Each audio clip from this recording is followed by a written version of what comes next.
gudoomiye ku-xigeenka gobolka Sanaag Naaleeye Axmed Sheekh oo maalmihii u dambeeyay ku sugnaa deegaanka Daraweyne ee degmada Ceelaf Weyn oo qaar ka mid ah warbaahinta kula hadlay xafiiskiisa magaalada Ceergaabo waxa uu ugu horreyntii ka warbixiyay xaaladda deegaankaasi oo toddobaadkii la soo dhaafay shaqaaqa ku dhex martay laba beelood oo walaalo ah. deegaanka markaanu gaadhnay xoogaa waa yara kacsanaa laakiin haddeer intii ciidamada qaranka iyo dawladda timi gacanbir ayaa lagu qabtay haddeer aad iyo aad bay u degan tahay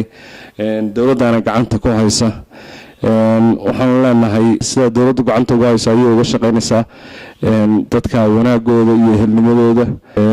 dawladduna haddeerba 11 bilood in ku dhow ciidamada qaranku way deganaayeen gacantana iyaga ku hayay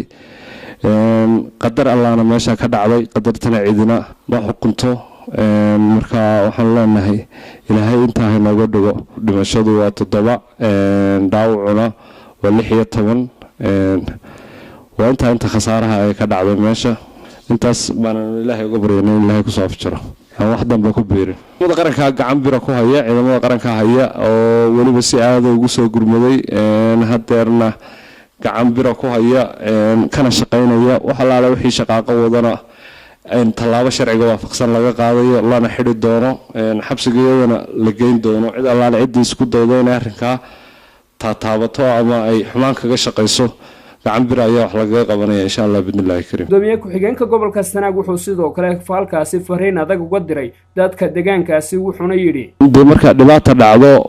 hadalku iska badanaya laakiin dawladdu haddeerna hubka dhigista wada waxa allaale wixii huba cid lagu qabto dawladda ayaa la wareegaysa taana amarkaasna uu ka soo baxay dawladda cid allaale cidii lagu qabto oo hub sidata